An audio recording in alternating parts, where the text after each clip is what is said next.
went on a road trip to the western part of Odisha recently.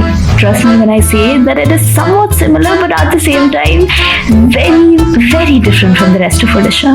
I witnessed unexpected, extraordinary landscapes, met warm people, and ate soulful food. I'm going to portray to you a few random anecdotes from the trip. So, here's how it went. Western Odisha and its people. Chapter 1. The Recognizable Stare. Road trips पे चाय breaks are a given. तो ये शायद हमारी trip की पहली चाय break थी। गाड़ी रुकी, मैं उतरी, अंकल ने चाय बनाना शुरू किया और हमने इंतजार। टपरी के अंदर से एक आंटी निकली और उन्होंने मुझे घूरना शुरू कर दिया। दर्शक, मुझे गलत ना समझना, उनका स्टेयर करना अनकंफर्टेबल नहीं था परंतु बहुत अधिक नोटिसेबल था। चाय पीते समय वो खुद ब खुद हमसे बोलने लगी कि मैं हूबहू उनकी एक रिश्तेदार जैसी दिखती हूँ। मेरी आंखें, मेरा नाक, मेरी हंसी बिल्कुल उनके जैसी। शायद वो उनके दिल के बहुत करीब होंगी, पर मेरे अंदर जो बात रह गई वो ये थी कि ऐवे ही एक रैंडम दिन में उन मोहतरमा को मेरा चेहरा देखकर उनकी उस प्यारी रिश्तेदार की याद आ गई और उनके होठों पर एक हंसी। बस हमें और क्या ही चाहिए। Chapter 2. The Golgappa Wallas. Now, one really peculiar thing that I noticed was the uncanny amount of Golgappa Wallas during the daytime throughout the trip.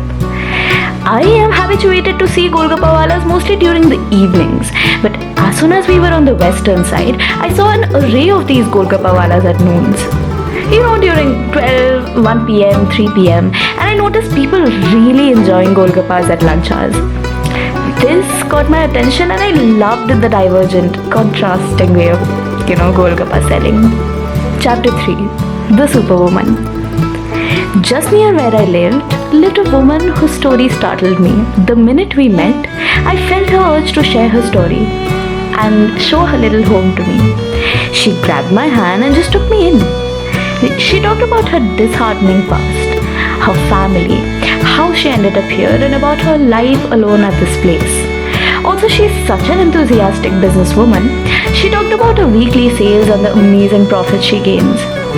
This powerful woman also told me about how she's been saving up lately to rebuild this little house. From all that happened, I found a new reason to realize that every person has a story to tell and that every person wants to be heard. Chapter 4. Men at the Ashram. तो दर्शक, मुझे ये मत पूछिए कि मैं एक आश्रम में क्या कर रही थी।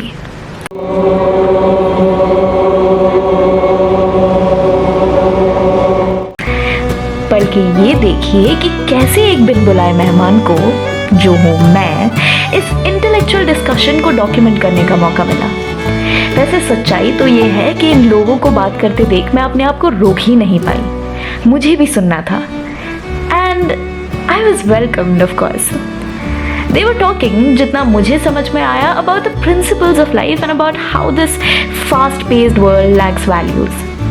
सभी लोग बातचीत में इतना घुसे हुए थे that I was forced to remind myself and think of the last time I had such an engaging chat.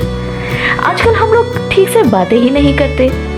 इन लोगों ने मुझे सिखाया कि एक दूसरे का नज़रिया जानना कितना ज़रूरी होता है। Chapter 5. Mushrooms, या हिंदी में कहें तो कुकुरमुट्टा. This family grows organic mushrooms. So they have this little space above their home where they create the perfect condition for the mushrooms to grow. It is 100% natural. This auntie told me about the entire process and how they do it. Personally, it was a fascinating experience. They grow and give these mushrooms across the village and beyond every single day. It was astonishing to see such a creative, organic and sustainable idea breeding over here. किसी ने सच ही कहा है कि मंजिल तक पहुंचना इतना जरूरी नहीं जितना सफर को जीना होता है। आखिर जिंदगी इन यात्राओं से ही तो बनती है। याद रहती है तो सिर्फ वो कहानियाँ जो होठों पर एक मुस्कुराहट छोड़ गई। धन्यवाद।